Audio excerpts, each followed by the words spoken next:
We are not live, but we are alive.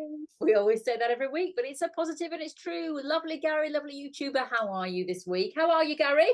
I'm okay, thank you. I'm doing well. Ready Good. to go. Ready to Yeah. get Friday. I love meeting up on Fridays. It's sort of like a Friday get together, and then I do so much. Then we have our meeting, and then I go off and do something else afterwards. So it's part of my day now. Yes, exactly. It's a great start to the day, and that's what we're trying to teach people, isn't it? That either do it as a start of your day. It's kind of like, people talk about meditating in the morning or doing some mindfulness or doing something, and this could be the start of the day if you could give yourself a 20-minute creative exercise to do. But of course, equally, it could be something you do before bed. It could be in the middle of the day. It could be a tea break.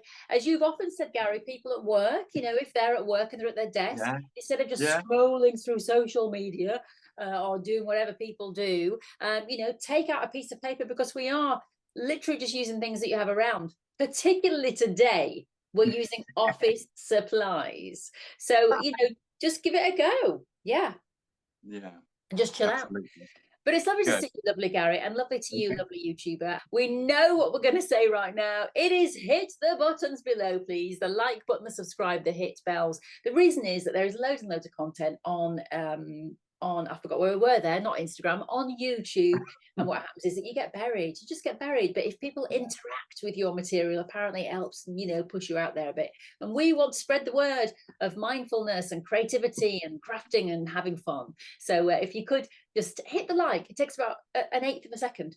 That's it. So look, it's not even much of a muscle movement, is it, Gary? Thumbs up.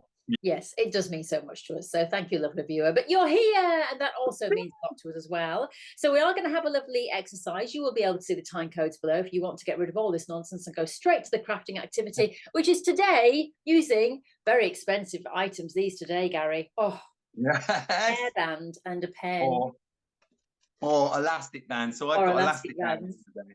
And my pen. Yeah. So it's very easy today, but it's a lovely exercise. Gary sent it to me in the week and said, what do you think? And I went, wicked, let's do this. So that's going to coming up. But as always here at Crafty Monkeys, we do a little bit of mindfulness first. So I have got a quote. If you want to skip this, just look at the time code and off you go. But if you want to stick around, Gary and I are now going to discuss a quote and what that means. What is the meaning of life? So, lovely Gary. On the glasses go. So there's a fantastic lady, a bit of a guru, a lady of many wise words, and she's called Sarada Devi. And she says, the happiness of the world is transitory. The less you become attached to the world, the more you enjoy peace of mind. And I'll just say briefly what this means to me, because this is something that I've really been learning. And I do think, I think now in today's world, when so much is known about mental health and wellness, unlike 50 years ago, we now know about childhoods, how they affect us, core programming, and how you then carry on in your relationships and in the world when you become an adult. And for some of us, it can become problematic. It can show in that we, are overly attached to things. If we've been left as a child in any way, I'm not talking about the most serious forms of neglect, of course, that is horrific and happens. But even if you felt as a child that your needs weren't being met, if your parents were distracted or busy or whatever, or you didn't have that emotional connection, and it's not their fault. We should never blame people. I think people do the best that they know how to do in most cases. But if it just didn't quite click for you as a child, and then you've grown up perhaps feeling like, well, my needs weren't met, and then you have abandonment issues, that will affect your relationships. For me, that's been one of my issues, and the word attachment has been one of my problems, Gary, is that I've always got very attached to things, attached to the outcome, attached to a person, and it's that need, it's that gripping on. And I've really learned to let go. I think losing my dad last year shows you that you cannot control the world. You are going to lose people. You are going to lose things. People are going to leave your life. Things are going to happen. Bad things in life are going to happen. But the less you're attached to them, for me, the more happiness you can find on the inside. Because if you are overly attached to things in the world, one thing that's guaranteed is change. And if you are attached to the outcome of those changes, you will not be content in yourself. I think you have to find a level of contentment in yourself so that whatever happens, doesn't affect you. That's my take on it. Yeah, and I agree. It's that letting go, isn't it? Letting go on everything, physical things, people, situations, whatever. But it's about letting go. Even if a situation happens and then you want to engage in it, as in you might have had an argument with someone, and you could keep carrying on that argument. You go back, you give your energy and say, well, this is my point of view. But actually, there is a point. There's nothing wrong with actually, you don't have to be completely passive and just agree with what everyone says or whatever. It's no, put your argument forward. But there is a point where you have to realize that actually, I have to let this go because I'm moving on with my life. I'm not sticking in this zone with this argument or this this thought or this process that I don't agree with. I'm going to move on. I'm going in this direction, or I can see over there that I think I'll be happier over there. So why would I stick there? The other thing which just through that quote came to mind for me was it's that detachment from perhaps the world around us, especially at the moment. Not to be completely detached, because I don't think that's healthy. We need to know a little bit what's going on. But I think we can go down what they call rabbit holes. We can go down, get involved in what's being fed to us through media. It could be social media. It could also be on television as well, or through the radio. And it's certain points of view. And I think we have to remember that it is certain points of view. And if perhaps we find that that point of view is either triggering us and making us angry, or it's making us nervous and worried and thinking, oh my God, the sky's falling in, then we have to then make a judgment. Do we keep thinking or watching or listening or keep going back to that person? Or do we just say, okay, let's just move forward. I'm okay in my space at this time in my world. So why, I don't need to get so involved what's happening elsewhere or what other people think is happening elsewhere. Yes. Well, as I say, we're learning, aren't we? 20 years ago, we'd never have used the word trigger. We wouldn't know, apart from gone. You wouldn't know what a trigger it was. No. But now, as you say, it's when we are triggered. I was listening to a podcast the other day, and this lady said in there, look, I'm going to say something and it might trigger you. But if it does, sit back and think about why it's triggering you. Yeah. Triggers are really important because you have to think about why you are getting triggered. If you get triggered by something, it means that there is something that you need to heal within yourself. So if you see something, say for example, social media, you see something, it makes your blood boil, or if it makes you angry, or it makes you really upset or really jealous, there's something that needs healing there. Because going back to that quote, you should not be attached to these things for your happiness. These things should not, you might look and go, but it shouldn't make you go, and have these emotions, because that is attachment. So you have to learn how to detach yourself from the outcomes of the world, from the outcomes of what's going to happen to you, and find that inner peace in yourself.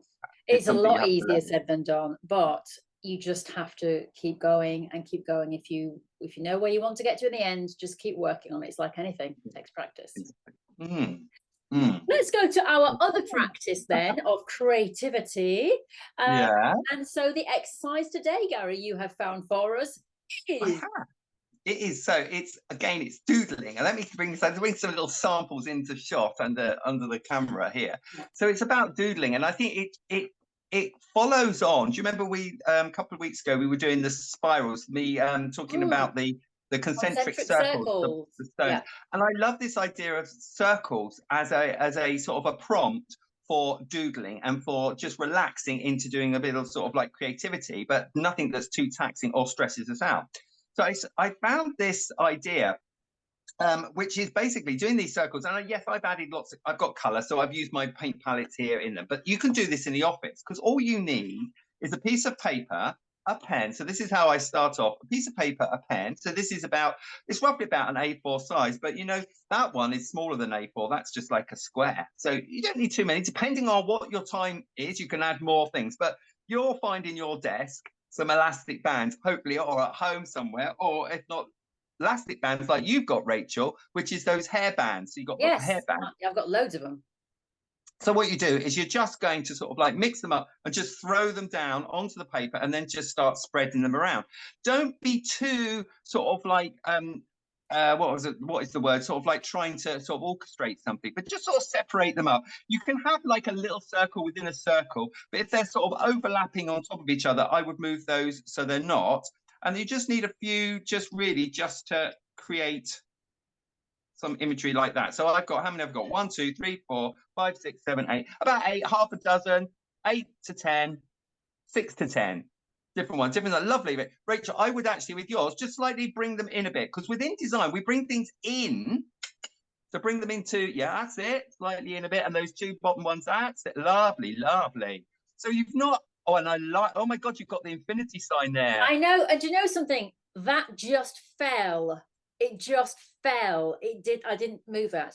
It just fell. And didn't you said something about the figure 8 last week, didn't you? I The did. infinity sign is your sign. Yes, do you know what I mean? I went, and apologies if people don't agree with these sorts of things, but I did go see someone who was a bit of a mystic psychic person once, and she said to me, "Your lucky number is 8, and the infinity sign is incredibly important for you. And as you go through your 5th decade, you will realize why." And it's happening. It's happening. Oh my gosh, I know.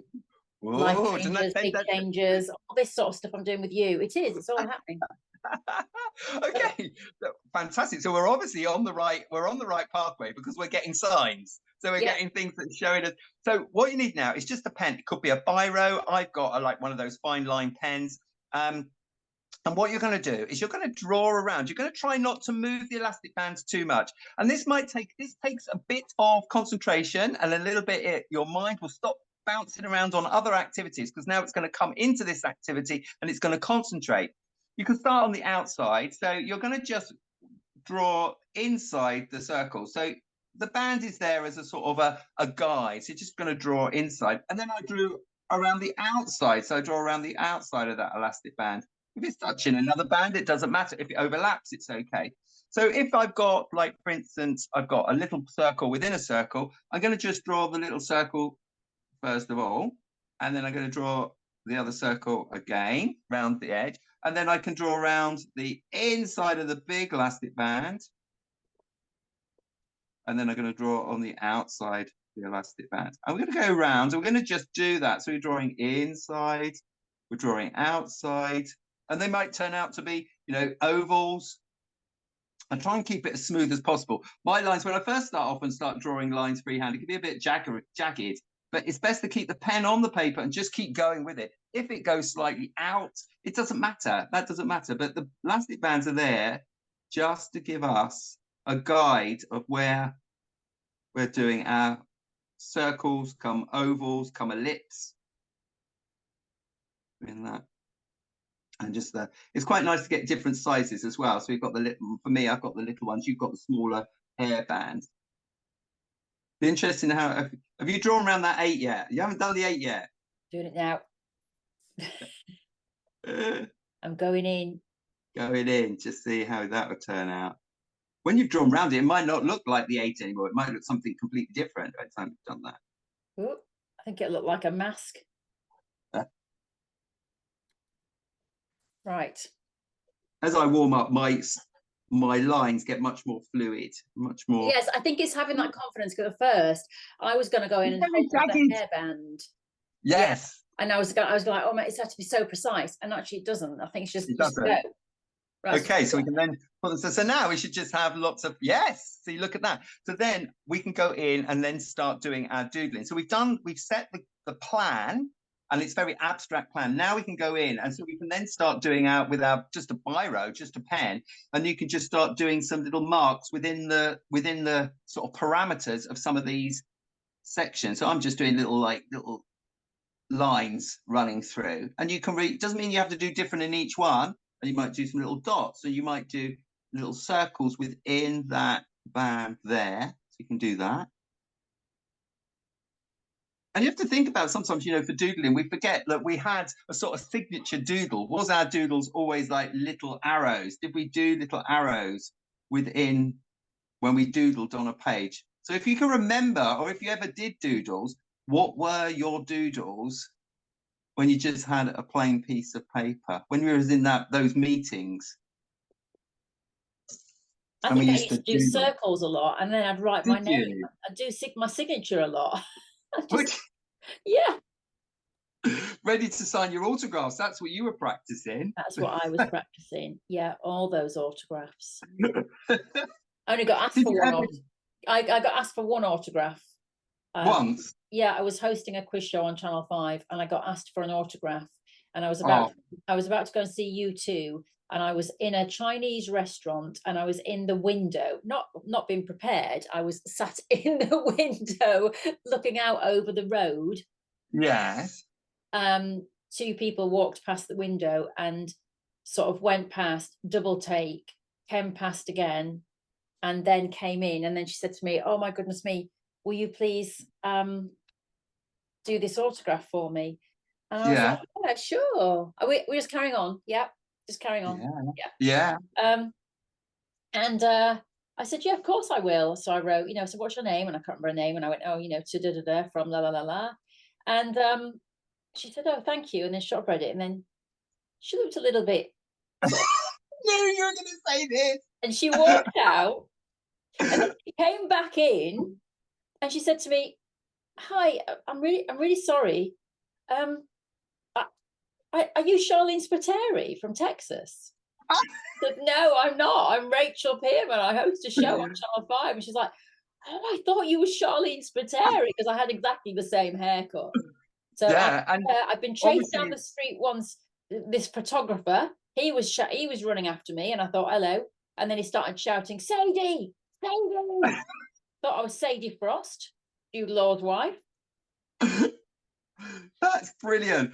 I thought they were going to say, because you have to say you've got sort of a Davina McCall look about you, and you did when I thought they mixed you up with Davina McCall. It is so easy to do when you sort of recognize someone. I recognize them, something on TV, and then you just automatically, your brain then calculates that there's somebody else, but somebody else famous that looks similar to you or might have the same style as you. Yeah. Brilliant. No, they yeah. But then, interestingly though, after the incident in the restaurant, I think I was going to see U2, and then I was going on holiday. And this is true. So I went to the airport and I was sat there having breakfast in the morning very early, and this young waiter guy came over and he sort of went, "Oh, oh," and sort of did that whole thing. I thought, "Here we go." I said, "What?" I thought, "What is this?" And then he just goes, "Oh, can I have your autograph, please?" And my husband looked at me as if saying, "Not again." So I just wrote, "What's your name?" "Yeah, da da da." "Yeah, Rachel." And then he walked off, and then he brought his friend over, and she said, "I can't believe you're here." And I said, "Look, I'm not Charlene Spiteri, I'm not Sadie Frost." And he went, "No, you're Rachel. You host Brain Teaser on Channel 5. We watch it all the time." So I was actually recognised. Hurrah! Finally. You couldn't believe. Oh, brilliant. Yeah, so there you go. Dear, oh dear. Dear, oh dear. Yeah. No. I have mixed people up, and it is embarrassing when you do it.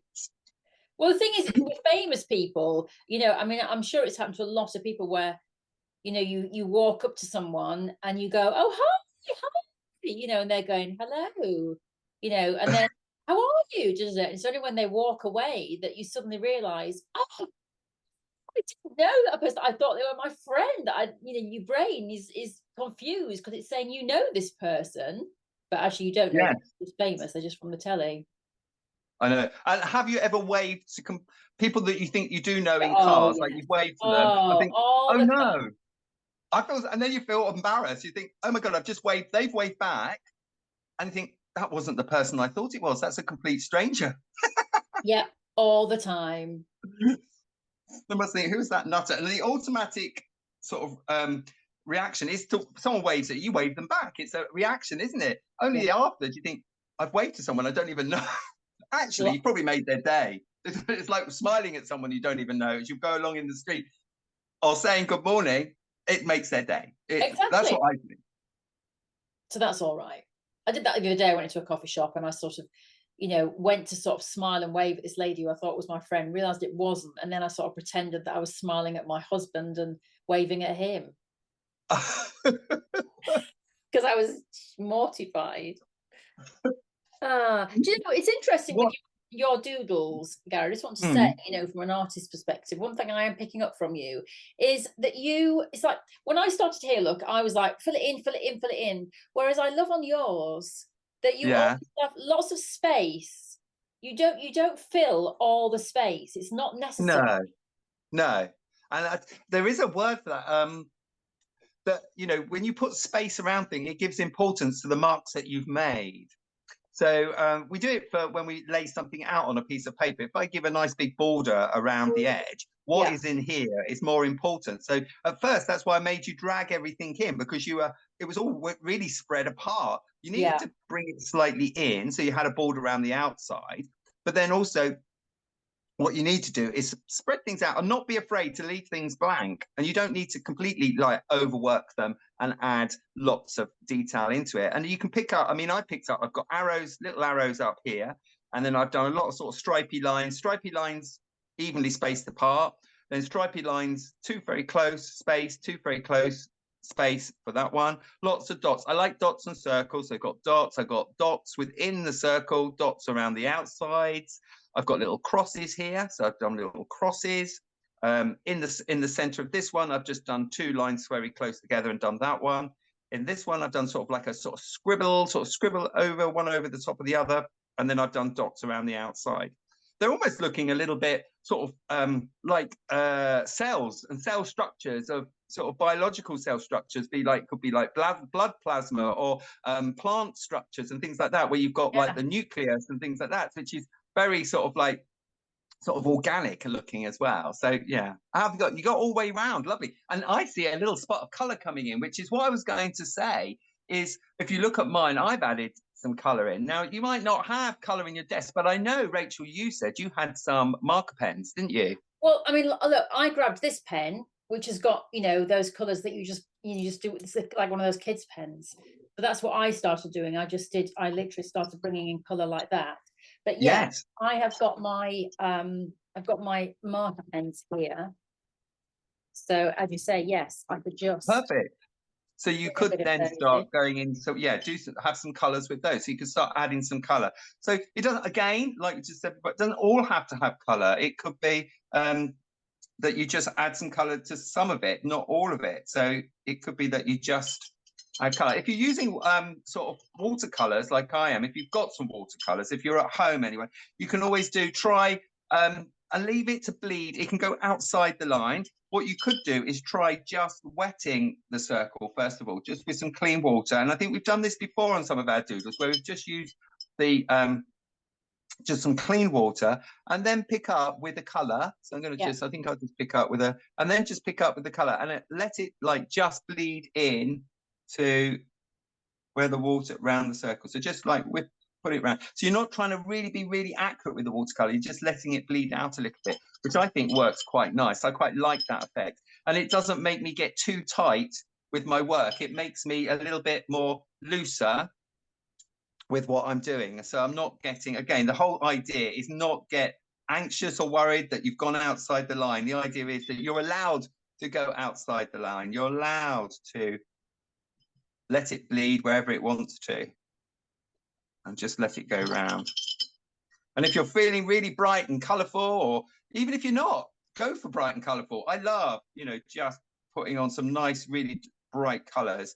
Even on the dullest of days, you can just use whatever colors you've got there. It's quite nice. It's a very good point. You know, I do think if you do exercises like this and you work in color, I think it does have a psychological effect on you. I think seeing yes, absolutely. It's a positive way to start the day.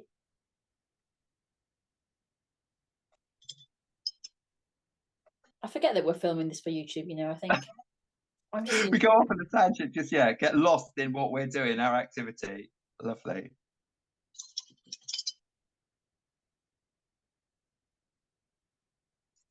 I have to get my trusty hairdryer out in a minute.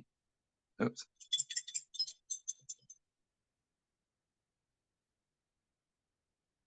We should say, if anybody's watching as well, Gary does run amazing art classes with us here at Crafty Monkeys.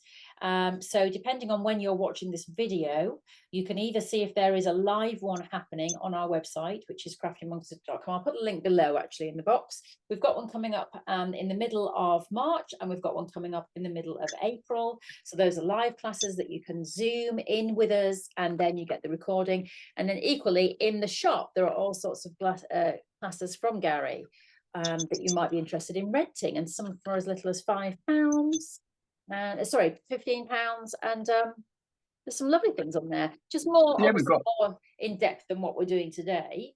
Yeah, but I think if you find that you're enjoying this sort of mark making thing, yeah, come along and join us for what you can just join one of the classes or take one of the recordings and just follow along. You get a little bit more time, and I sort of like take you through a lot of like different techniques or processes and things like that. So yeah, if you're enjoying it, please, you know, come to other things as well. You're more than welcome to join us. Yeah, Love it. and obviously you'd have the interaction there. We'd get to actually see you, speak to you, have fun, have a giggle, because everybody does. They do.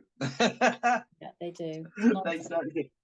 I am just going to, what I'm going to do now, so mine's you carry on with felt tips. I'm going to just put a hairdryer over mine, because I'm going to just, then my favorite little technique, which I like to do, is just splat a little bit of paint across the top. I know it mucks my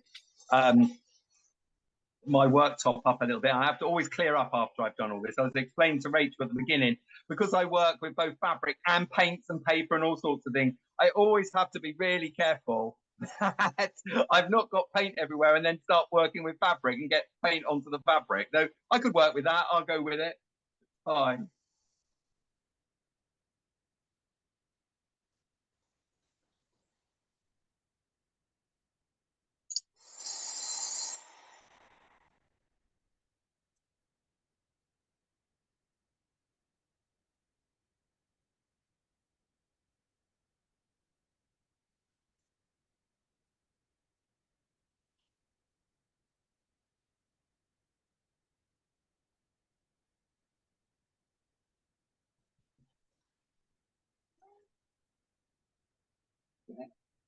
I didn't take too long. I really like the way that this has started to trickle. So with the wet paint, and it's just sort of like so you can sort of like move it around and do things like that. So for me, it has to be as sort of like loose as possible. I don't want to get too uptight that I've, you know, painters dribbled or things like that. That's completely all against the point of what we're trying to achieve here, which is just lose yourself for 20 minutes, something like that. Just get lost in the process and enjoy and have fun and play. So if you're going to put some flicks or little flicks of paint, what I've done is I've loaded up quite a wet brush with some dark ink, or it could be really bright colored ink. And then I just tap with my brush with another brush or my pen, and then that just gives me some nice little sort of splats. So it just sort of breaks it up and just works around the images, which is, you know, I quite like that. The other thing you do, if you follow the concentric circles, you could add words in, which could go in around these sort of ovals and circles. So you could still work in and add things. You could add affirmations into it, all sorts of things. Or you might just be happy and you might just want to just sort of crop that. I might even do a crop. I might just put it there, and then it's ready. You can go in put it in my scrapbook. If I'm really happy with it, it could go into, you could pop it into a little frame if you wanted to. This is the nice little bright coloured. There you are. I'm quite happy with that.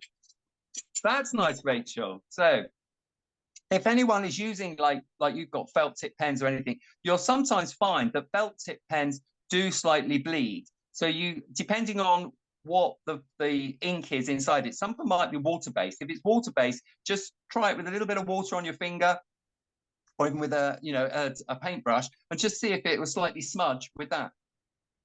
If they're alcohol-based, so like a brand like a Sharpie, usually the alcohol-based felt tip pens have got that sort of smell to them, which, you know, it can be quite an addictive smell, but don't go smelling your felt tip pens too often.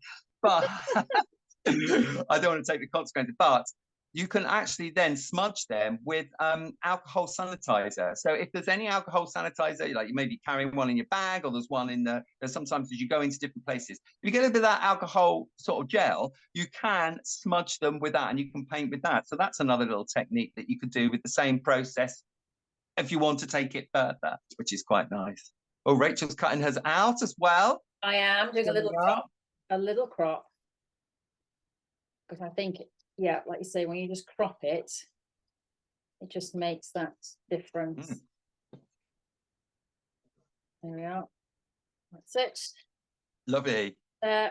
I must say, yours got a lot. There's a lot of energy going on there, Rachel. There's A a lot lot. of energy. I can feel it. I know. Yeah. I do feel energized. Do you today? Yes, I do, and I'm wearing green. Yeah, there you go. Those are Lovely. our art pieces for the For day. today.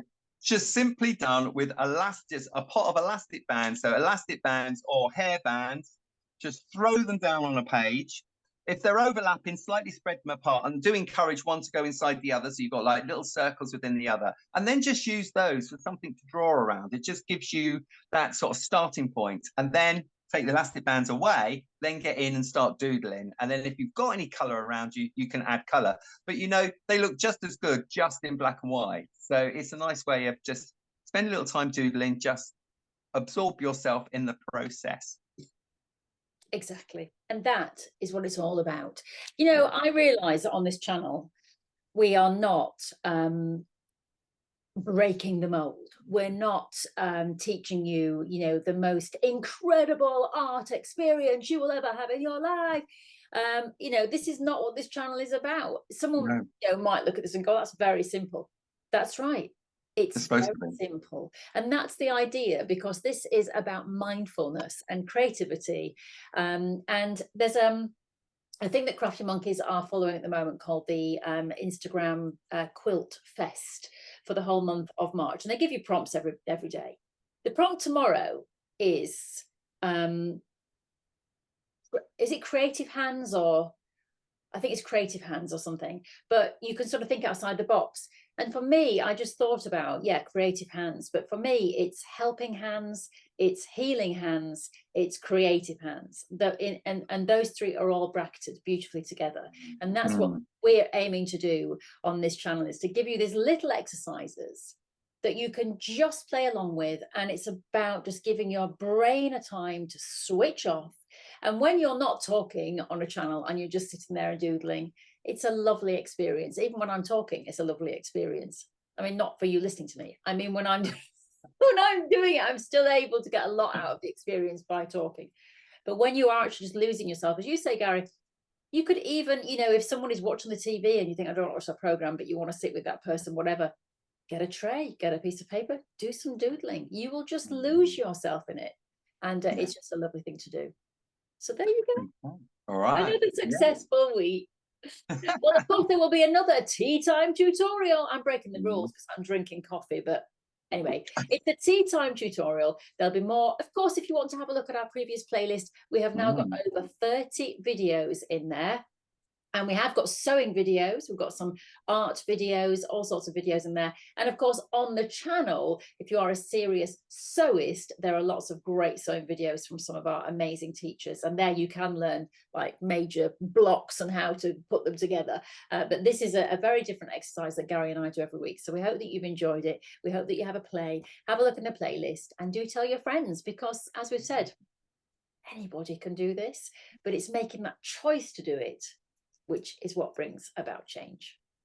See you next time, people. Thank you, gorgeous Gary. Thank you, YouTuber. Okay. Bye. Bye.